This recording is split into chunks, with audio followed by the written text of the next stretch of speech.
check out this mess of a workshop we got going on. Sanding up my fenders. I know it looks really scary, but there's some long overdue repairs that need to be done. So when I got this car, it had a few little chips and cracks here and there, a dent or two, and they both consisted of being in the fenders, so those are normally pretty easy to work on.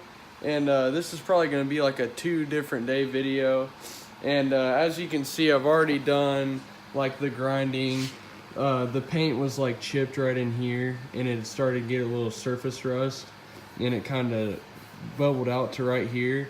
So I just took a little hand grinder powered by an air compressor, and I ground all it down to bare metal. And then I had to come through with some like 80 grit sandpaper, and I feathered it out, and you can't really tell. You can see how it's a little rougher right there. So I feathered it out to where this is all smooth now. And what I'm going to be doing is I'll shoot a little primer on this spot, and then I'll get some factory stone white paint and clear coat for this. And I should be able to blend it in pretty decently. But as you can see, this side's a little bit more extensive. Same thing for here, there was some chips, and I just went ahead and feathered it out to where all this is pretty much smooth. And I'm getting ready to do some bondoing, because there's a few dings right here that you can't see right now, and there's a slight dent right here. So I'm going to be putting some bondo on this, and then in these 2 spots, and I'm going to let it dry. So I'm going to be showing basically the process of doing the bondo, which is super easy, and then I'll show sanding that part, and then probably make a different video on me painting it. So I'll show you how to do the bondo, and we'll get to it. These are the supplies I'm going to be using. We got this bondo right here. You can get this stuff from like Walmart, AutoZone, O'Reilly. I'm pretty sure like pretty much anywhere you can get it, probably Lowe's, anywhere really. And then I'm going to be using these spreaders obviously to spread the bondo on the panel. And then you got some cream hardener. This comes with it. This is what's used to activate the bondo to make it hard, because this is what it looks like beforehand, and it's like a creamy type whatever substance you want to call it. So you mix the hardener in, and the rule that I've learned by is going like probably like a line across your skinny point of your pile, or whatever you want to call it, and that should be about enough hardener to do the job. And then this, I just use some cardboard from like some drinks, like a drink box. Just anything pretty much that you can find in the trash that's not dirty. You want to make sure you're not mixing in a bunch of other stuff into your bondo. So this is, you can see this is just clean cardboard. So I'm going to go ahead and mix this up, and I'll show you what it's supposed to look like before you spread it, and then I'll start spreading it onto my fender. Alright, I got this stuff mixed up, and as you can see, it's like a light gray, or not gray, sorry, reddish pink color. And you want to mix it until you don't see that gray anymore, and it's pretty much a consistent color.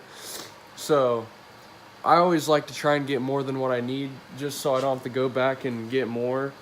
But I always just get a little bit, and you try and spread it as smooth as possible, which sometimes is hard.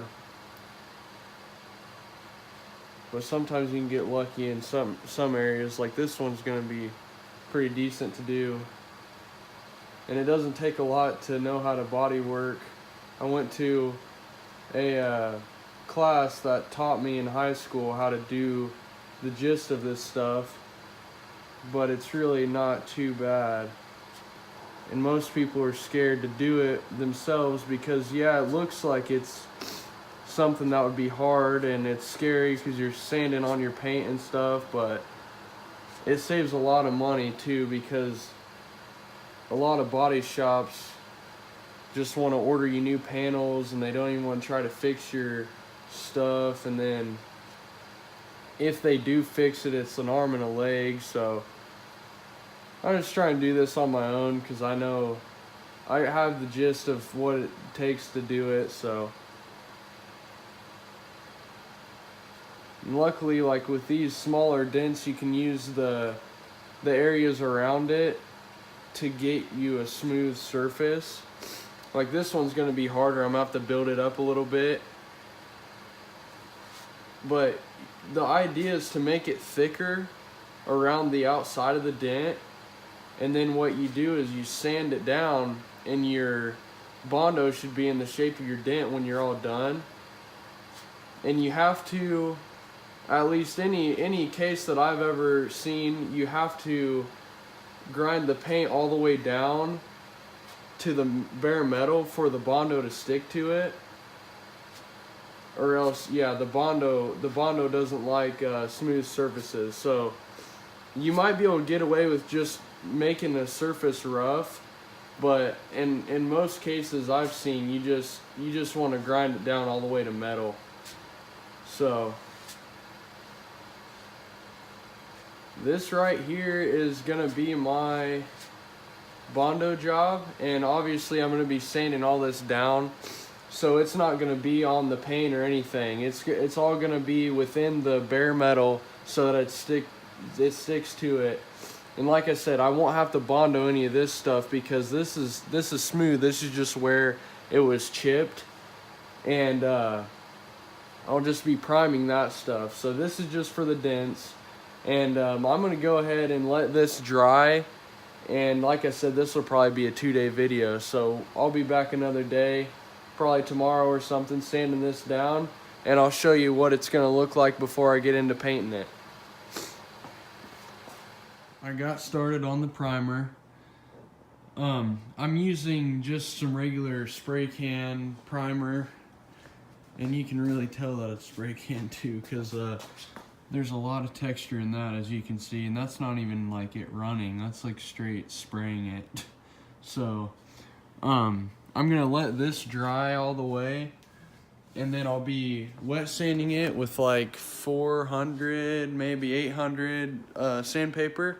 So I'll get it smooth to where, yeah, to where the primer is smooth, and then that's when I'll be painting it. And I didn't show sanding the bodywork or anything because that's pretty cut and dry and boring to watch. So I had Bondo underneath this primer over here on this fender, and then just got done sanding that. So that's why I went ahead and primed it. And I went to my local auto supply store and got me some paint and clear, which my car is a Chrysler Stone White, so it's PW1 paint code, if that means anything to you.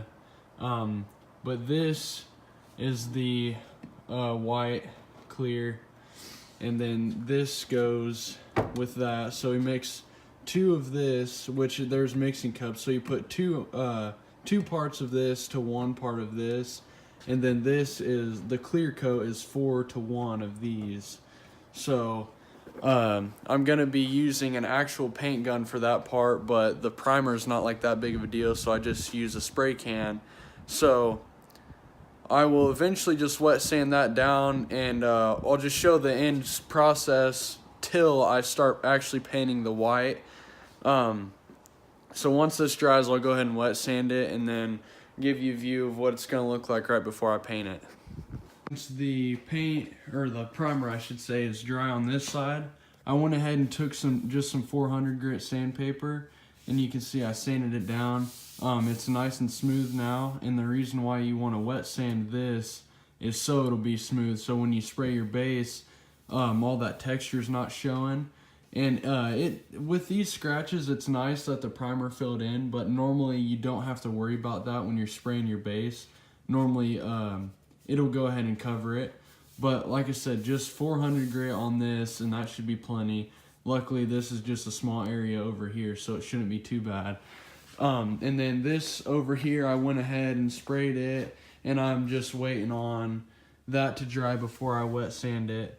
As you can see, it's still wet as crap. I don't know what the can was doing there. It just was acting weird. So I'm gonna go ahead and end this one there. I just wanted to show the process of how I did my body work. And like I said, this video is probably going to be pretty long already just from me explaining stuff. So I'm going to separate the body work and then the painting into another video. So this is where I'm going to end this one. If you stayed and watched it, I appreciate it. And if you're interested, hopefully you stay and see when it gets painted. So I'm excited to see what it looks like. I haven't actually done anything this in depth, especially not on the body. So this is kind of risky to do by myself, but I'm pretty confident it's going to turn out all right. So, and I'm going to post a video whether it does or not, just so you can see if anybody's following. So I'll see you in the next one.